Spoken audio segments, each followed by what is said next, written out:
సువిశాల సముద్ర తీరం గ్రామ హారం చేనేతల యొక్క ఆయువు పట్టు చీరాల. చీరాలంటే వీరికే కాదు, రాజకీయ ప్రాముఖ్యత ప్రాధాన్యత ఉంది.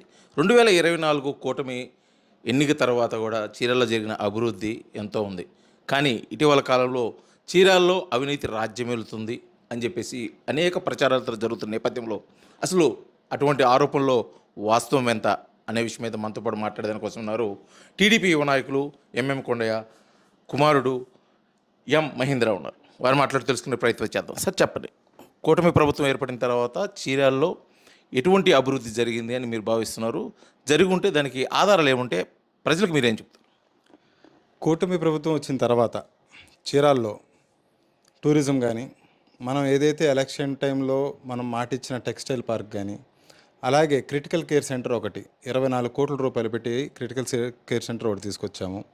నెక్స్ట్ రోడ్స్ ఒకప్పుడు చాలా అధ్వానంగా ఉండే రోడ్స్, ఇప్పుడు మ్యాక్సిమం మేము 70% ఆఫ్ ది రోడ్స్ కంప్లీట్ చేసాం. మీరు వెళ్ళి చెక్ చేసుకోవచ్చు. నెక్స్ట్ ఇప్పుడు టెక్స్టైల్ పార్క్ కూడా మొన్నే 19 కోట్ల రూపాయలు దానికి నిధులు కూడా విడుదల చేశారు.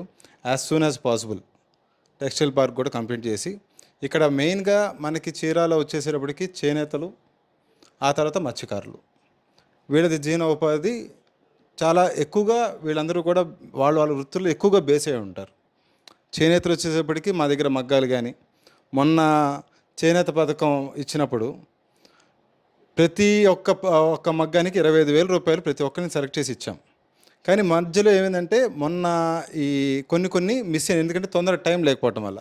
ఇప్పుడు సెకండ్ ఫేజ్ కింద మళ్ళీ అవి కూడా యాడ్ చేపించి ఎవరెవరైతే అర్హుతున్నారో ప్రతి ఒక్కరికి చేనేతలందరికీ కూడా బాబు గారు మొన్న చీరాల వచ్చి ఏదైతే అనౌన్స్మెంట్ చేసి ఆ రోజు ఆ పథకాన్ని మనకి రిలీజ్ చేశారో ప్రతి ఒక్కరికి అర్హులందరికీ మేము ఇస్తున్నాం. డెవలప్మెంట్ ప్రకారం వస్తే మీరు ఒక్కసారి అబ్జర్వ్ చేయొచ్చు. మద్దులూరి మాలకొండయ్య గారు రాకముందల చీరాల టూరిజం ఎలా ఉంది, వచ్చిన తర్వాత ఎలా ఉన్నది అనేది మీరు పబ్లిక్ని అడిగి తెలుసుకుంటే వాస్తవాలు ఏంటనేది బయటకు వస్తాయి. ఈ ఆరోపణలు చేసే వాళ్ళందరికీ నరం లేని నాలుక ఏమైనా మాట్లాడతారు. ఇప్పుడు ఏంటంటే ఈ మన ప్రతిపక్షాలకి ఏంటంటే చాలా బాధగా ఉంది. ఎప్పుడు ఎన్నడూ చీరాలకి ఇంత పేరు రాల. ఇప్పుడు మీ మీడియా వాళ్ళు కానీ మీరనే కాదు, మీ వేరు ఛానల్స్ అందరూ కూడా వస్తున్నారు. వాళ్ళందరూ కూడా చీరాల మీద స్పెషల్ ఫోకస్ పెట్టి కొన్ని వీడియోస్ తీసుకున్నారు, కొన్ని ప్రచారంలో పెట్టారు, కొన్ని పబ్లిష్ చేశారు. ప్రతి ఒక్కటి కూడా పాజిటివ్ హైలైట్స్ ఏంటంటే మనకి టూరిజం.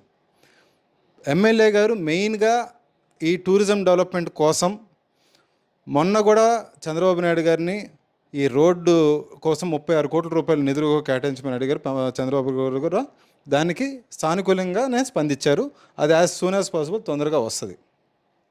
నెక్స్ట్ ఈ టెక్స్టైల్ పార్క్ కూడా తొందరగా కంప్లీట్ అవుతుంది. ఇవాళే మన ఎమ్మెల్యే గారు ఫిషింగ్ హార్బర్ గురించి స్పెషల్గా అసెంబ్లీలో మాట్లాడి దాని గురించి ఏంటని వివరాలు తెలుసుకున్నారు. మనకి సాయంత్రం కల్లా దాని గురించి మళ్ళీ అప్డేట్ కూడా వస్తుంది. ఇవాళ ఇన్నిసార్లు ఇంత అభివృద్ధి జరిగింది గతంతో పోల్చుకుంటే చీరాల్లో ఇప్పుడు అభివృద్ధి ఎక్కువ జరిగిందని మీరు చెప్తున్నారు. కానీ ఎందుకని ఇటువంటి అవినీతి ఆరోపణలు, ముఖ్యంగా ఎంఎం కొండయ్య గారి అంటే చీరాల శాసనసభ్యుల ఆధ్వర్యంలో కూడా అవినీతి రాజ్యం వెళ్తుంది చీరాల్లో అని చెప్పేసి ఒక ప్రచారం అయితే జరుగు నడుస్తుంది, ఎందువల్ల అంటారు?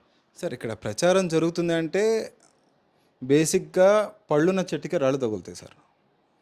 మేము చేసే డెవలప్మెంట్ కానీ ఎమ్మెల్యే గారు స్పెషల్ ఫోకస్ చేసే డెవలప్మెంట్ చూసి చాలామందికి ఏంటంటే ఇంతవరకు ఏ ఎమ్మెల్యే ఏ శాసనసభ్యులు కూడా అసెంబ్లీలో ఎన్నిసార్లు చీరాల గురించి పోరాడిన వ్యక్తి లేరు. గత ఏ అసెంబ్లీలో మీరు చేసుకున్నది కూడా ప్రతిసారి మా చీరాల, నా చీరాలకి ఏదో ఒకటి చేయాలి, నా చీరాలకి ఏదో ఒకటి చేయాలని చెప్పి అడగంగానే ఆర్ఓబి ఒకటి మనకి శాంక్షన్ చేయించారు. మొన్న ఆల్రెడీ వర్క్ స్టార్ట్ అవుతుంది. నెక్స్ట్ ఈ టూరిజం రోడ్డు కూడా 100% పడుతుంది.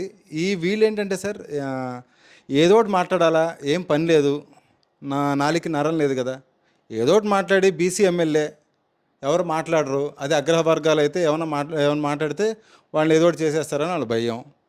మేము బీసీలో ఎమ్మెల్యే బీసీ ఏం చేయలేరు అన్న దాంతో నోటికి ఎవడు ఏది వస్తే అది మాట్లాడతారు సార్. కానీ ఒకరోజైతే సమాధానం చెప్తాం, దేవుడే చెప్తాడు ప్రతి ఒక్కరికి కూడా. మేము అభివృద్ధి చేసి ఆ సమాధానం చూపిస్తాం. ఆ అభివృద్ధిలో చీరాల మీరు చెక్ చేసుకోండి, 101% ఎమ్మెల్యే గారికి రాష్ట్రం వ్యాప్తం మొత్తం మీద 30 ర్యాంకు శ్రీ నారా చంద్రబాబు నాయుడు గారు మొన్న చెప్పారు, నిన్న అఫీషియల్గా లెటర్ ఇచ్చారు. Okay sir. అయితే ముఖ్యంగా ఇటువంటి నేపథ్యంలో సుమారు కూటమి ప్రభుత్వం ఏర్పడి 2.5 సంవత్సరంగా వస్తుంది. ముఖ్యంగా ఇప్పుడు ప్రజల్లోకి మీరు వెళ్తున్నారు కదా, ప్రజల నుంచి ముఖ్యంగా ఎటువంటి స్పందన వస్తుంది? ప్రజలు మాత్రం చాలా హ్యాపీగా ఉన్నారు సార్. వాస్తవానికి ఇక్కడ మెయిన్గా మాకు వచ్చేసేపటికి గాంధీ మార్కెట్ వ్యాపారస్తులు చాలా ఎక్కువగా ఉంటారు, వైశ్యాస్ వీళ్ళందరూ కూడా. గతంలో ఎన్నడూ లేని విధంగా హ్యాపీగా ఎవరెవరు వాళ్ళ పనులు చేసుకున్నారు సార్. ఎవరి బతుకులు వాళ్ళు బతుకుతున్నారు. గత ప్రభుత్వం, అంతకుముందల ప్రభుత్వం వాళ్ళు కనీసం ఇంటి నుంచి బయటకు రావడానికి కూడా భయపెట్టేవాళ్ళు సార్. జనాలు విసికెక్కిపోయారు. విసికెక్కిపోయి వాళ్ళందరికీ స్వస్తి పలికారు.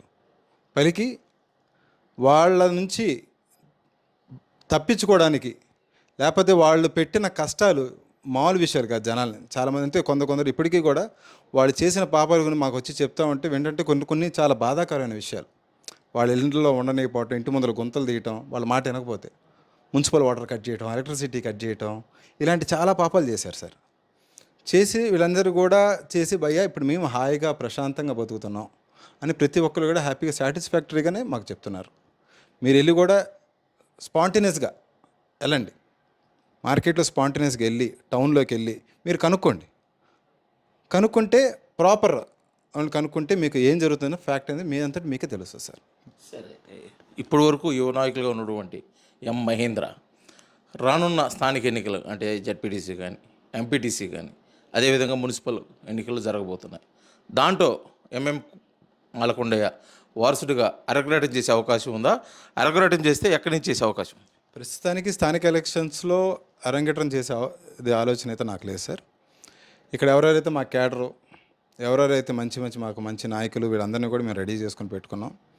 ఈసారి చీరాల ఎన్నడూ లేని విధంగా మున్సిపాలిటీ టీడీపీ కొడుతుంది. అలాగే అన్ని పంచాయతీలు మేము 101% స్ట్రైక్ రేట్ 100% ఉంటుంది మాది.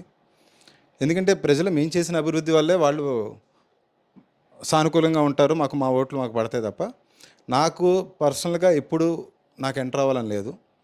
రాబోయే రోజుల్లో నాన్నగారు డెసిషన్ తీసుకుంటే మా కుటుంబం నుంచి నేను కానీ మా అన్నయ్య కానీ ఎవరైనా కూడా నాన్నగారి డెసిషన్ తీసుకొని నాన్నగారు చెప్పే దాని ప్రకారం మేము నడుచుకుంటాం. అలాగే లోకేష్ అనే బ్లెస్సింగ్స్, బాబు గారి బ్లెస్సింగ్స్తోనే వాళ్ళు ఏది చెప్తే అది చేయడానికి మేము రెడీగా ఉన్నాం. అంటే ముఖ్యంగా అంటే ఇటీవల కాలంలో చూసుకున్నట్టయితే నారా లోకేష్ ఎక్కువ యువత మీద దృష్టి పెట్టున్నారు. యువ నాయకులు రావాలి, అప్పుడే టీడీపీ గతంతో పోల్చుకున్నట్టయితే కొద్దిగా అభివృద్ధి చెందే అవకాశం ఉంది కాబట్టి అని చెప్పేసి యువత మీద ఎక్కువ దృష్టి పెడుతున్నారు. అందులో భాగంగా ఈసారికి మీకేదన్నా నారా లోకేష్ దగ్గర నుంచి ఆహ్వానం పలికి ఇలాగానే సూచిస్తే మీరు ఖచ్చితంగా బరిలో ఉంటారా? సార్, అధిష్టానం మాకు ఏది చెప్తే అదే. అధిష్టానం మాకు దైవం. వాళ్ళు ఏది చెప్తే మేము రెడీగా ఉన్నాం. అన్నయ్య ఏది చెప్తే దానికి మేము రెడీగా ఉన్నాం. అది అధిష్టానం డెసిషన్ సార్. మేము ఎప్పుడు కూడా బాబు గారి మాట కానీ, మా సీఎం గారి మాట కానీ, బాబు గారి మాట కానీ, లోకేష్ అన్న మాట కానీ జవదాటి మేము బయటికి వెళ్ళాం. అన్నయ్య ఏది చెప్తే అదే చేస్తాం. ఇది మొత్తానికి చీరాలలో ఉన్నటువంటి పరిస్థితి. గతంతో పోల్చుకుంటే చీరాలలో జరిగిన అభివృద్ధి ప్రజలే సమాధానం చెబుతారు. రాబోయే ఎన్నికల్లో అంటే స్థానిక ఎన్నికల్లో ప్రజలు ఓటు ద్వారా సమాధానం చెబుతారు. మేము చేస్తున్న అభివృద్ధి అంటే మా మీద చేస్తున్నటువంటి ఆరోపణలు నరం లేని నాలుగు ఎన్నైనా మాట్లాడుతుంది. ఆధారాలతో ఎవరైనా ముందుకు వస్తే ఖచ్చితంగా వారికి మేము సమాధానం కూడా చెప్తా ఉన్నారు. అదేవిధంగా అతను రాజకీయ అరగేటం గురించి రానున్న రోజుల్లో ఖచ్చితంగా అధిష్టానం అంటే పార్టీ క్యాడర్ ఆదేశిస్తే రాబోయే ఎన్నికల్లో పోటీకి సిద్ధం. ఏది చెప్తే అది చేయడానికి కూడా మేము ఎంఎం కొండయ్య కుటుంబం నుంచి మేము సిద్ధంగా ఉన్నామని చెప్పేసి మహేంద్ర కూడా చీరాల నుంచి తెలియజేస్తున్న పరిస్థితి. వీడియో జర్నలిస్ట్ లక్ష్మణ్తో శ్రీనివాస్, RTV, చీరాల, బాపట్ల జిల్లా. తెలుగులో ఫాస్టెస్ట్ న్యూస్ యాప్ ఇప్పుడు కొత్త అవతారంలో 5 సెకండ్లోనే పూర్తి వార్తా సమాచారం మీ చేతిలో. సోషల్ మీడియా ట్రెండ్స్ మీ కళ్ళ ముందుకే live TV and voice search ఆప్షన్స్తో ఇప్పుడే డౌన్లోడ్ చేయండి. యాప్ లింక్ డిస్క్రిప్షన్లో ఉంది.